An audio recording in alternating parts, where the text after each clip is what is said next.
தந்தையையும் மகனையும் அரிவாளால் வெட்டிவிட்டு அரிவாளோடு சர்வ சாதாரணமாக சாலையில் நடந்து செல்லும் போதை இளைஞர்கள் இவர்கள்தான்.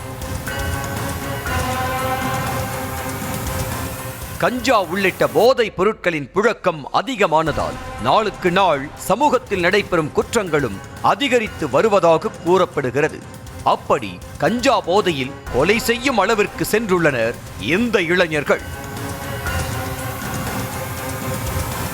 திருப்பூர் அடுத்த முருகம்பாளையம் அண்ணாநகர் பகுதியில் இரவில் பயங்கர சப்தம் கேட்டதால் மக்கள் வீதியில் வந்து பார்த்தபோது இளைஞர்கள் சிலர் கஞ்சா போதையில் அப்பகுதியில் இருந்த மளிகை கடையின் பூட்டை உடைத்துள்ளனர்.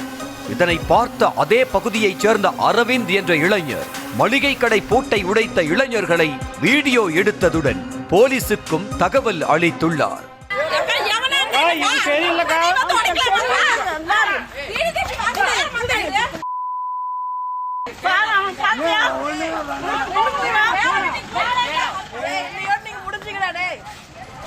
தொடர்ந்து அக்கம் பக்கத்தில் இருந்த அனைவரும் ஒன்று கூடி போதை இளைஞர்களை அங்கிருந்து விரட்டிய நிலையில் போலீஸ் வருவதற்கு முன்பாகவே அந்த போதை இளைஞர்கள் இடத்தை காலி செய்துள்ளனர்.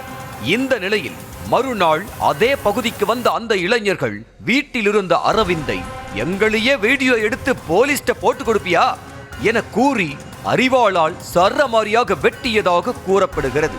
இதனை தடுக்க வந்த அரவிந்தின் தந்தை முருகேசனுக்கும் அரிவாள் வெட்டு விழுந்திருக்கிறது.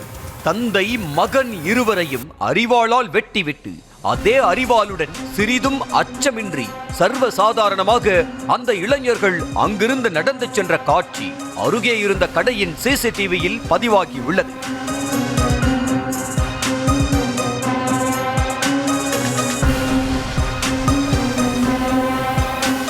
போதை இளைஞர்கள் வெட்டியதில் இரத்த வெள்ளத்தில் கிடந்த தந்தை மகனை அக்கம் பக்கத்தினர் மீட்டு மருத்துவமனைக்கு அழைத்து சென்ற நிலையில் இது குறித்து வழக்கு பதிந்து விசாரணை நடத்திய போலீசார் அதே பகுதியைச் சேர்ந்த பாலாஜி, ஆகாஷ், ஸ்டீபன், ராஜ் உட்பட 5 பேரை கைது செய்தனர்.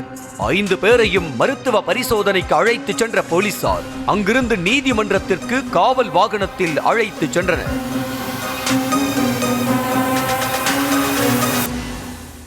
மருத்துவமனையில் இருந்து காவல்துறை வாகனத்தில் ஏறிய இளைஞர்கள் தங்கள் மீசையை முறுக்கியும் வெற்றி குறி காட்டியும் எதையோ சாதித்தது போன்ற பாவனைகளுடன் மருத்துவமனையில் இருந்து நீதிமன்றம் சென்றனர்.